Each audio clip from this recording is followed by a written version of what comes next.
talked about the sentiment from Democrats and the line they're going to continue to peddle, that all 6 of these voter initiatives, despite the fact that they account for 2.6 million signatures from 800,000 unique voters, these are just initiatives that were bought by a rich guy. Brian Haywood, a hedge fund manager, spent $6 million of his own money to make these initiatives possible.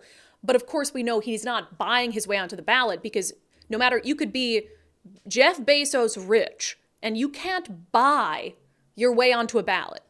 In this state, to run an initiative or a referendum, you have to convince enough voters to sign the thing.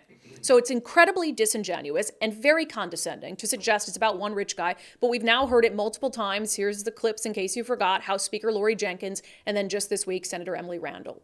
An ultra-wealthy multi-millionaire buying his way onto the ballot. I think it's really important to look at this effort to buy the initiatives, to buy an election by one person.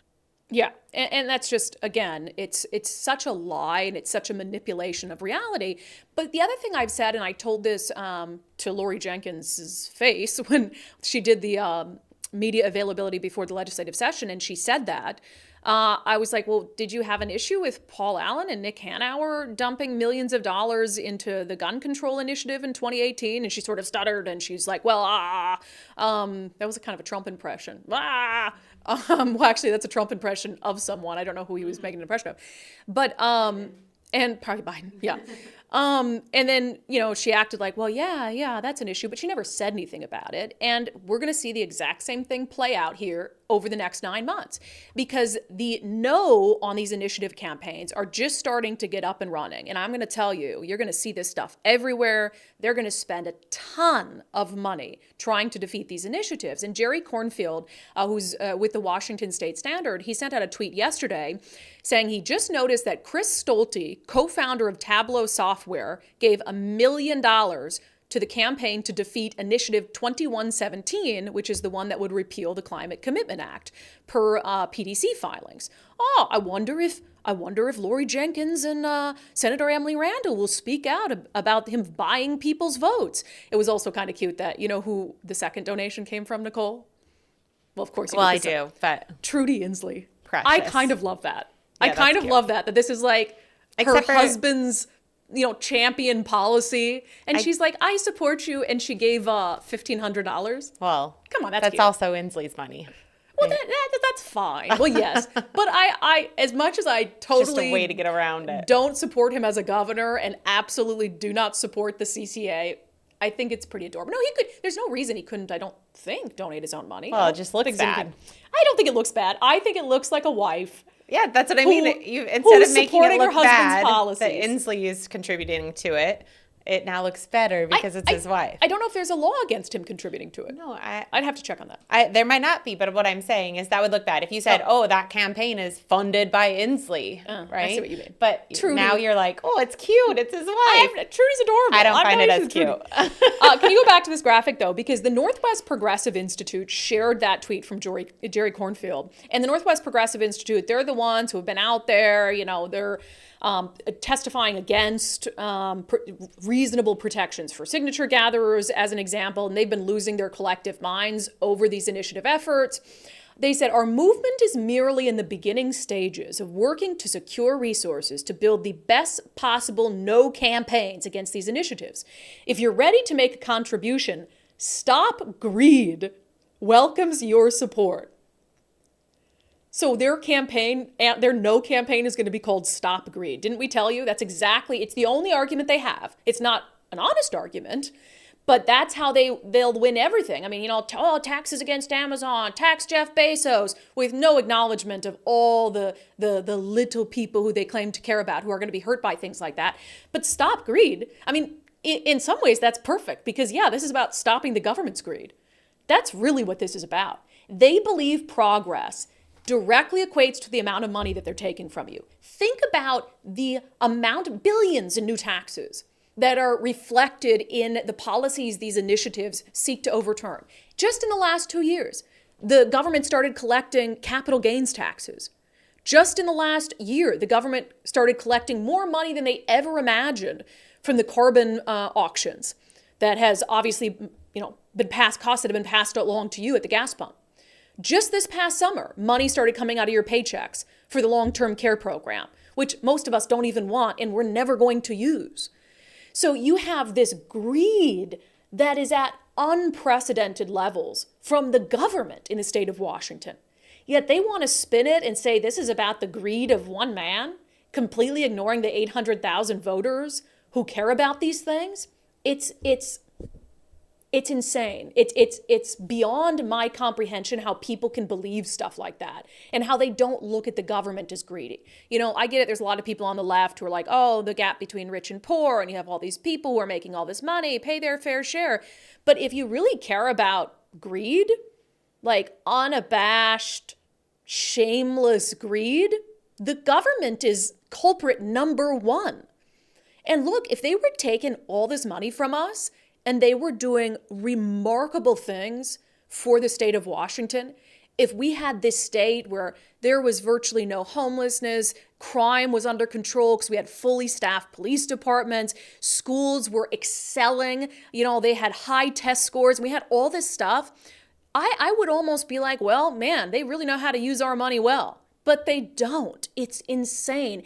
And the reason institutes like Northwest Progressive are so passionate against defeating these initiatives and why you're going to see a ton of money coming from unions like SEIU is they're the ones who are benefiting financially. They're the ones whose pocketbooks are going to be lined. Talk about greed. Talk about stopping greed. They're the ones who are pocketbooks are going to be lined. And Jay Inslee's cronies on environmental issues and money from the CCA. So let's not get it mistaken where this actual greed is coming from. And it's the government. But I will tell you this, and it'll be a warning. These people are going to they're going to come out swinging. They're going to spend a lot of money. They're going to be very dishonest. And this is going to start now, and it's going to continue in earnest up until November. And the challenge for folks like us and Let's Go Washington is you need to be on top of pushing back against those lies and against those narratives. How much money are you willing to spend? How much money are citizens who support the initiatives willing to donate to that effort to fight against what will be a deeply dishonest campaign? I don't know. I'm sure the Yes campaign is going to be outspent because that side, the progressive side, man, they've got this just endless revenue stream, it seems. And that's because they've been doing this kind of stuff for a really long time and they're just better at it. So we've got to fight back with everything we have. And I think truth is the most important tool in our toolbox. See what I did there? Wow. Wow. That was inspirational. Thank you. Thank you, Nicole. Okay, before we get to our segment, Unbelievable, which has to do with a couple bills that died already in the legislative session, and it's disappointing me to my core. The Fed met yesterday and decided it was not going to lower interest rates yet. You recall back in December, the Fed was like, oh, we're going to cut interest rates at least 3 times in 2024.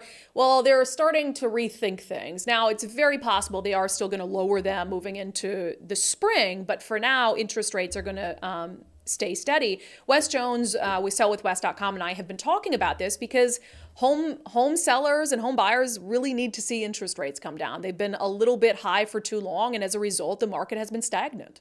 Where do you think interest rates need to be at to really get the market back up and humming again? I think if we get into the high 5s, that is going to be a real breakthrough. When we were at 7 and now into the high 6s, that brought in another section of buyers. And if we get that into the low 6s or high 5s, I think things will really start to move again.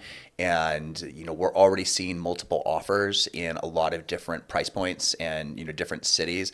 It's going to make housing more affordable, and it's going to bring more buyers out into the market again. What's that going to do? It's going to push the prices back up. So one of the things that I do see happening or could see happening in 2024 is all of the gains that we lost in 2022. I think there's a really good chance we make those up in 2024. Yeah, but in order for that to happen, the interest rates do have to come down. So in the meantime, if you are selling your home and you can wait, right, and that's maybe what you're waiting for, are the interest rates to dip a little bit so you can get better prices for your home, reach out to Wes Jones with sellwithwes.com because there's a couple things you can do while you're waiting for that to happen. You can get a free market analysis. You can talk to them about, show them your home, talk about the Listing Boost concierge service because, gosh, if you don't have to rush through cosmetic upgrades to your home and you can be ready to hit the market when it really counts, that's what you want. So sellwithwes.com, sellwithwes.com. Up better way to sell your home. All right, 2 bills that would have provided common sense protections for signature gatherers in the state of Washington do not appear to be heading anywhere this session. I am very disappointed. Obviously, let's talk about it in our segment. Unbelievable. Boop,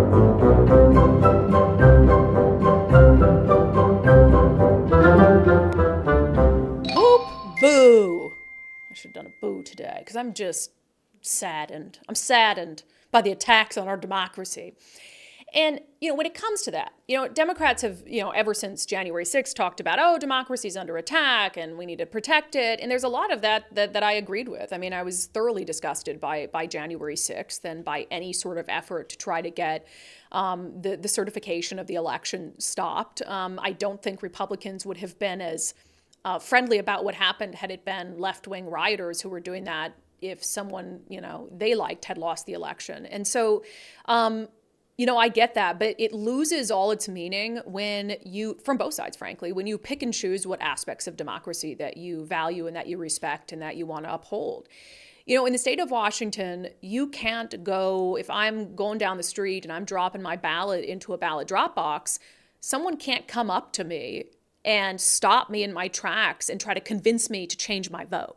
They can't harass me. Oh, who'd you vote for? Did you blah, blah, blah. They can't do that. That's against the law because we have reasonable protections. Yes, there's free speech, but you have to stand at least 25 feet away from a ballot drop box if you want to shout at me about who I voted for.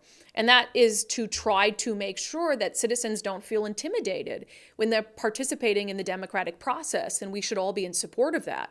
And so as you guys know, I was very supportive, obviously, of the signature gathering efforts from Let's Go Washington, but I saw firsthand the kind of harassment that they were enduring while they tried to collect what are votes from citizens. I mean, remember on my Costco adventure? When I'm coming out of Costco and the signature gatherer is all flustered and I'm like, what happened? And this crazy lady who, we need to check in on the status of this case. Crazy lady had come up and crossed out a whole page of signatures, and I ran into Costco and then the cops were called. But that was really just, one of many instances that had happened. You had full-fledged tip lines, snitch lines that were, put out there by Fuse Washington, a progressive group, by the Washington State Democratic Party, supported by the ACLU of Washington, to call and snitch on people who are gathering signatures lawfully so you could send out your minions and harass them. We would never tolerate that in any other aspect of our democracy. Can you imagine if the Washington State Republican Party was putting out, snitch lines and encouraging its minions to go out and harass people at ballot drop boxes in Seattle? Can you imagine how much Democrats would lose their ever-loving minds? It's this crazy period of hypocrisy that we're in as a country. There was always a little bit of hypocrisy there, depending on what your political leanings are, but it's fully out of control now. The update is there had been 2 Republican-backed bills in the House and Senate. I testified on behalf of one of them that would have put the same protections in place for signature gatherers that we see at ballot drop boxes. 25 feet. You can't come in, you can't harass someone, you can't try to convince someone not to vote, you can't hand out your leaflets. You can stand, 25 feet away if you want and try to catch people as they come and go, just like you could with a ballot drop box.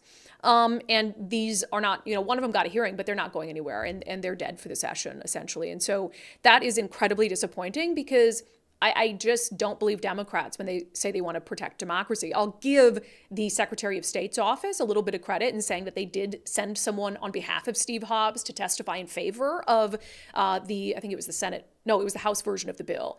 But Democrats aren't doing anything with it. So from here on out, I don't want to hear anything from them about how they're the party that protects democracy. They're the party that cares about your vote, because they not only don't care about your votes on the initiative, not only are they actively denying that 800,000 people signed these things and attributing it to one rich guy, but they actually went out of their way to try to stop people from signing their name as voters to lawful initiatives. And that is frankly shameful. And it is incredibly shameful and hypocritical that Democrats wouldn't have taken this opportunity to show that they're the morally consistent ones and passed one of these common sense bills. Unbelievable.